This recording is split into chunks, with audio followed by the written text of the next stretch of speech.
Welcome to Bang Bang Bang.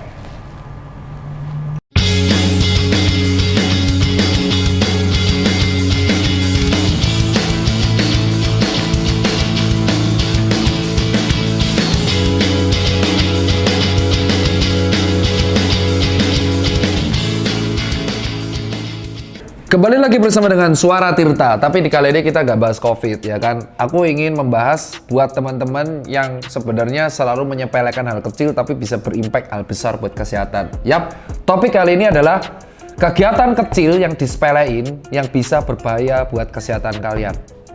Yang pertama adalah apa? Rebahan. Oh, serius? Rebahan terlalu lama tuh bahaya loh bro. Ini serius, kenapa? Gini, rebahan terlalu lama itu adalah kategorinya sedentary lifestyle. Sedentary lifestyle itu adalah hidup nyantai, hidup sangat rebahan. Makanya pandemi ini justru berbahaya kalau buat orang yang WFH dan tidak pernah melakukan olahraga. Paling enggak menggerakkan tubuhnya. Rebahan terlalu lama itu akan ngebuat satu, otot-otot menjadi lemah. Yang mengalami pengecilan otot kalau ekstrim, bisa mengalami atrofi otot. Rebahan terlalu lama dan makannya malah ditambah, jadi porsi makannya tetap tapi rebahan terus. Sehingga intake makannya yang terjadi akan menimbulkan timbunan lemak. Dan lemak itu akan ditimbun, bisa di perut, ya kan? Bisa di bawah ketiak, bisa di muka, leher, atau bisa jadi di paha. Apa sih konsekuensi terburuknya? Dari rebahan terlalu lama ini bisa membuat satu, obesitas. Ya, rebahan akan teringkat banget sama obesitas, dan obesitas lingkar pinggang yang berlebihan itu akan menyebabkan 3 penyakit kronis yang paling beresiko. Ya, jadi ingat urutannya dari rebahan, ya, pengecilan otot, makannya nanti intake berlebihan sehingga dijadi lemak dan jadi obesitas. Obesitas akan beresiko meningkatkan resiko 3 penyakit lain. Apakah itu? Diabetes mellitus. Kenaikan kadar gula darah yang terlalu ekstrim di dalam darah. Apa sih akibatnya diabetes mellitus? Gula darah yang terlalu ekstrim yang naik di dalam darah ini akan menyebabkan bukan penyembuhan luka tuh jadi lama banget. Karena kadar gula darahnya terlalu tinggi. Yang berakibat akhirnya gula yang harusnya buat energi kan harusnya dilepas sama darah. Jadi darah itu kan dibawa sama gula nih. Kebalik, gula tuh dibawa sama darah.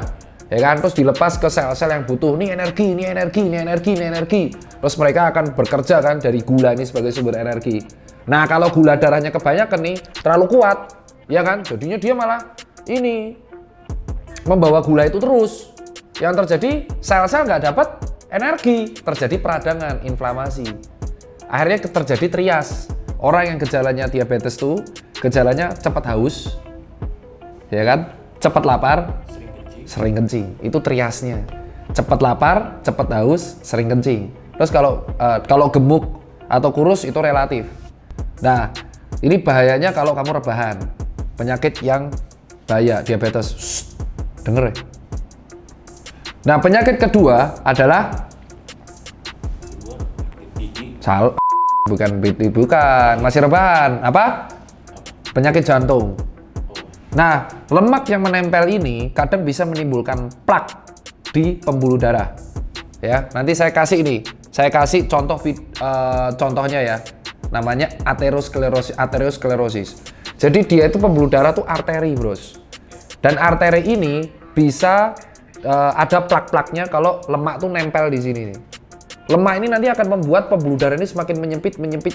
Pembuluh darah tuh sifatnya elastis. Itu yang menyebabkan tekanan darah bisa naik, bisa tinggi. Kalau kita nyeri, ya tekanan darah naik karena dia elastis. Kalau kita olahraga besar, dia akan elastis supaya tekanan darah itu cepat sampai jantung. Nah, ketika dia ada kolesterolnya akan nimbun di pembuluh darah ini. Yang berakibat, nanti kan jadi sempit. Nah, akhirnya sel darah merah jadi tabrakan kan di sini. Jadinya kayak benturan. Wah, bayangin harusnya jalan tol, dipersempit jalan tolnya. Tabrakan kan cepat karena kecepatannya nggak bisa direm. Tabrakan ini akan menjadi trombus, jadi gumpalan. Akhirnya yang terjadi adalah terblokade secara penuh. Jebret.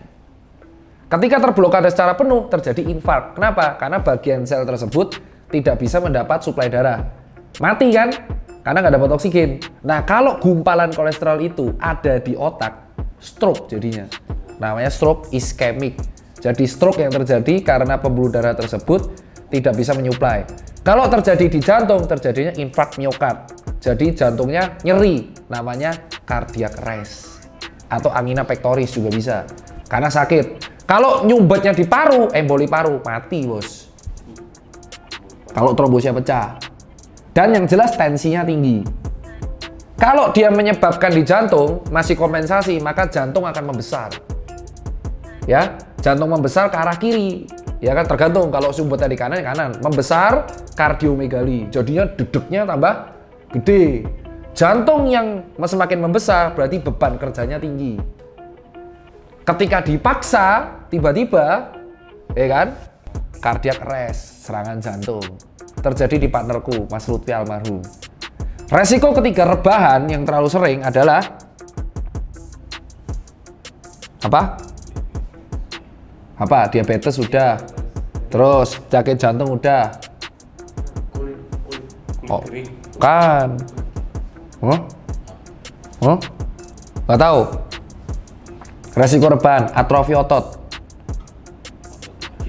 Iya, jadi kita karena nggak pernah rebahan, akhirnya otot yang harusnya dilatih terbiasa tidak bisa menggunakan beban yang berat. Jadi ketika gerak dikit, aduh cepet capek gitu. Baru jalan dikit, aduh capek. Akhirnya karena capek, mereka nggak mau pakai tangga, mereka pakainya lift. Mereka nggak mau pakai jalan kaki, mereka bahkan jarak deket aja 500 meter aja nggak mau jalan kaki. Akhirnya jadi tim rebahan. Yang berakibat apa? Kembali lagi, tekanan darah tinggi, penimbunan kolesterol. Nah, cara ngeceknya untuk kalian usia 25 tahun, harusnya tuh check up rutin setahun sekali. Apa sih yang perlu dicek? Banyak. Pertama, tekanan darah sistolik, distolik. Normalnya orang tuh antara 120/80. Ya, lebih kurang batas bawah 110, batas atas 130. Yang distolik antara 60-80. Ya. Nah, itu yang pertama. Kedua, gula darah sewaktu dan gula darah waktu puasa. Itu harus dicek. Habis itu LDL. Kalau orang awam bilang LDL itu kolesterol jahat, sama HDL. Habis itu kolesterol total sama trigliserid. Ya, setelah ini dicek, kalau kamu mau ngecek tambahan, paling cek adalah lingkar pinggang. Lingkar pinggang dicek dan body weight, BMI-nya dicek. Keseimbangan antara tinggi badan dan dengan berat badan. Nah, solusinya apa sih? Kalau kalian WFH dan rebahan, maka solusinya adalah tetap melakukan aktivitas tubuh. Contoh, olahraga di rumah. Jogging paling nggak 30 atau 60 menit. Dan hindari makanan-makanan yang bisa mempercepat proses penimbunan lemak. Ya, aspartam yang didapatkan pada soda. Ya, minyak yang digunakan berkali-kali. Kenapa disebut fast food berbahaya? Karena minyaknya digunakan berkali-kali sehingga terjadi penimbunan lemak. Bahaya. Jadi nggak hanya fast food. Contoh, kaki lima menggunakan minyak terus-terusan, itu juga bahaya. Makanya paling aman tuh goreng sendiri. Sekali-kali boleh. Makan apapun dibatasi. Ya, karena kalian nggak tahu, masang satu ring jantung ketika terjadi penyempitan di sini, itu kan bisa pakai balon, nyuntiknya dari arteri femoral, atau kamu bisa pakai ring. Satu ring itu 150 juta, bos. Obat jantung itu mahal semua. Obat yang murah tuh metformin, itu masuk BPJS. Ya, apalagi kalau stroke, tekanan darah tinggi 180 ke atas, bisa pecah, pembuluh darah di otak. Wah, itu langsung lumpuh. Bahaya. Nah, itu rebahan. Dari hanya mengubah gaya hidup sehat rebahan, contohnya banyak. Contoh yang health style tuh, health life, itu kayak Deddy Corbuzier. Itu contoh dia adalah yang mengedepankan gaya hidup sehat. Kamu bisa tiru gaya hidupnya dia. Kalau nggak kuat, yang penting adalah olahraga paling nggak seminggu 2-3 kali. Jauhin karsiogenik, yaitu makanan-makanan yang bisa berpotensi memunculkan cancer, yaitu apa? Gorengan. Bukan, salah semua, bakar-bakaran. Oh iya, daging. Ya, kalau fast food, karena item-itemnya itu tuh bisa berpotensi memicu kanker. Kalau kamu makan fast food, itu berpotensi kegemukan. Boleh sekali-sekali, tapi jangan sering. Diet rendah garam, tetap penting, tapi jangan banyak-banyak. Contoh mie instan.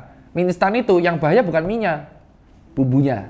Karena satu bumbunya mie instan itu kandungannya bisa sampai 1000 natrium, 1000 mg natriumnya. Makanya orang-orang yang sering tensinya tinggi, biasanya kita sudah asin, kita masak nih misal sayur asam, sayur bayam atau makanan, tempe. Orang normal bilang, udah asin nih. Terus tapi ketika ibumu nyoba, ini belum asin deh. Itu ciri khas ketika tensinya tinggi banget. Jadi reseptor asinnya berkurang. Jadi dia pengen ngasih garam terus karena kompensasi di tubuhnya, tensinya tinggi dia pengen garam.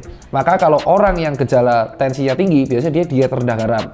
Ingat kalau orang fitness rebus ayam nggak boleh pakai garam karena garam berpotensi menarik air. Dia hidrofilik itu narik air sehingga nanti dia jadi tinggi.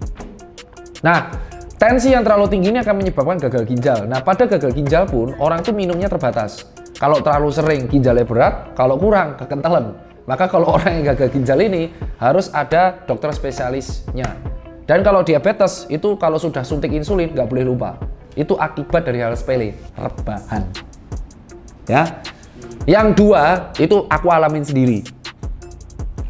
Sakit tenggorokan dan sakit gigi bisa jadi penyakit jantung. Percaya nggak? Lo bisa, ngeyel kan? Ada yang dinamakan adalah, nanti Jonathan catat, nanti aku akan ngasih sumber ya. Namanya rheumatic heart disease. Tahu rheumatic heart disease itu apa? Rheumatic heart disease adalah bukan mandi malam-malam terus kena rheumatic. Bukan itu mitos. Rheumatic heart disease adalah suatu kondisi ketika jantung itu ada klepnya, ada katupnya, kayak kalau piston mobil. Piston mobil aja klepnya itu bisa kena kerak dan akhirnya dia sulit. Nah, jantung ini katupnya bisa terinfeksi oleh sebuah bakteri aureus. Bakteri yang menginfeksi saluran pernapasan, kena darah, nyangkut di katup, dia menginfeksi katupnya jadi jarungan parut, jadi nggak bisa buka. Katup jantung tuh gini, buka zus. Ketika diinfeksi dia buka terus, darahnya bercampur, serangan jantung mati bos. Kenapa kok bisa rheumatic heart disease? Bakteri ini menginfeksi kita dari 2 pembuluh darah paling sering. Infeksi tenggorokan, faringitis, tonsilitis di sini belakang, sakit gigi. Paham bahayanya? Ketika kamu sakit gigi, teksturnya gigi itu ada pulpa, bawahnya ada pembuluh darah. Ketika gigi bisa menembus lewat bolong-bolong mikro dan nembus pembuluh darah, nggak diurus, akan terjadi gangren.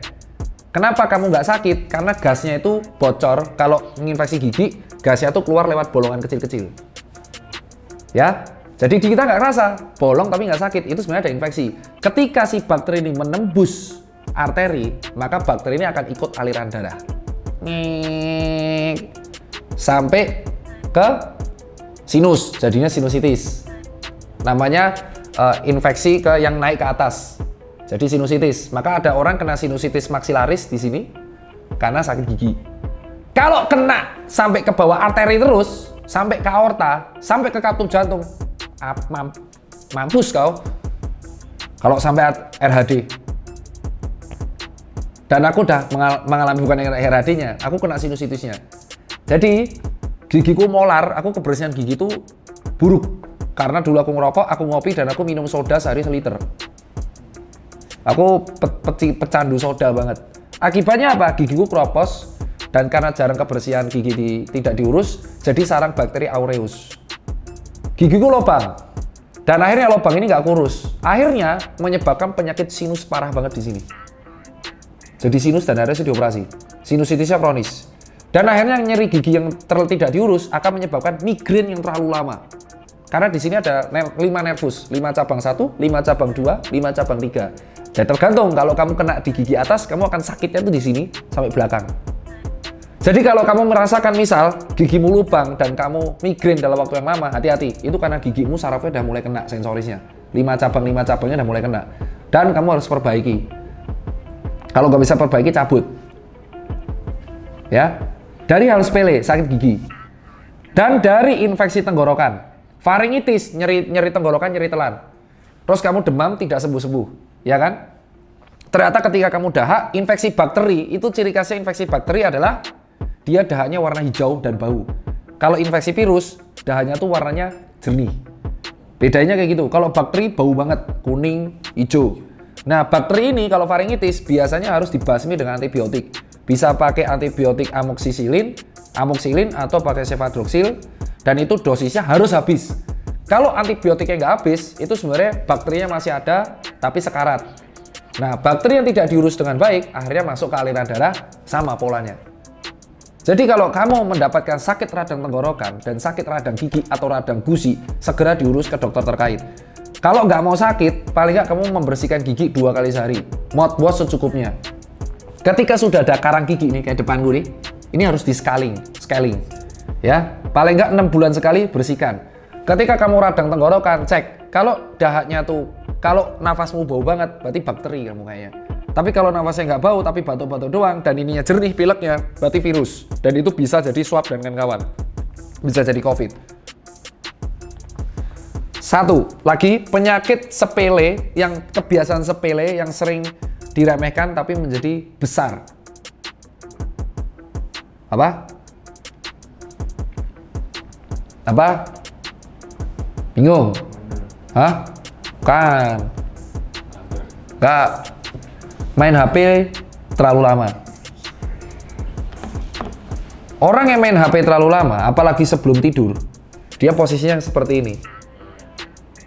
Tentu itu akan menyebabkan beban nervus di bagian sini, radialis atau medianus, nervus saraf ini kan banyak, menjadi berlebihan. Sehingga saraf ini tentu nggak ada capeknya juga, yang menyebabkan terjadinya peradangan pada saraf, yang kalau diteruskan menjadi CTS atau carpal tunnel syndrome. Jadi kalau kamu megang motor, sering juga dialami oleh ojol. Jadi kalau ojol kan sering naik motor terus, berlebihan naik motornya. Dia gini kan, menahan getaran dari motor, yang berakibat sarafnya akhirnya cedera. Sehingga nanti ketika dia di rumah, rasanya ini kesemutan terus, nyeri, ngilu, kesemutan kayak kejepit, dan kalau dipegang tuh kayak sakit, lebih sakit dari normal. Itu ya, itu bukan rematik, itu CTS. Karena saraf ini ada masanya juga. Dan saraf itu sulit banget ngembalinya. Radang pada saraf, sel pada saraf, neuron itu adalah sel yang paling sulit untuk kembali penyembuhannya. Kalau kulit itu cepat. Tapi kalau sel saraf, apalagi paru-paru, itu sulit banget. Jadi kalau kamu naik motor, sudah kerasa capek, itu tubuh akan ngasih alarm. Tahu alarm kalau naik ininya capek? Kesemutan. Berhenti. Itu artinya tanganmu udah nggak kuat. Tanganmu ini udah capek banget. Jangan dipaksa. Kalau dipaksa jebol, bos. Tapi rata-rata orang demi uang nggak mau. Makanya kalau kita lihat ada ojol tuh sering rehat, itu nggak apa-apa. Kenapa? Karena ini capek, bro. Tahu nggak kenapa pembalap MotoGP maksimal 2 jam? Satu, tangki bensin. Kedua, kapasitas fisik orang itu 2 jam. F1 juga 2 jam. Karena kalau diterusin carpal tunnel syndrome, ini bahaya. Kalau diterus-terusin, bukan nggak mungkin kamu nanti jadi gini terus. Dan nggak bisa megang sesuatu. Terutama pemegang kamera, satu. Pemegang motor, handle motor, orang yang megang HP. Jadi kalau kita sambil tidur kayak gini. Makanya kalau megang handphone tuh, aku lebih suka kalau nggak tiduran. Duduk. Nah kalau sambil duduk, biasanya yang kena apa? Sini, bro. Di bagian kubiti, ini juga banyak ini. Ya kan? Hati-hati. Radang CTS ini harus dirawat oleh 2 dokter sekaligus. 3 malahan. 1 dokter saraf, kedua dokter tulang karena ngecek apakah ada cedera ligamen atau enggak. Yang ketiga rehab medik. Jadi nanti diterapi, fisioterapi, diginiin terus, ada digini. Ya. Penyakit sepele lain yang berbahaya yang terus dilakuin sama manusia tapi dia nggak mau ngubah.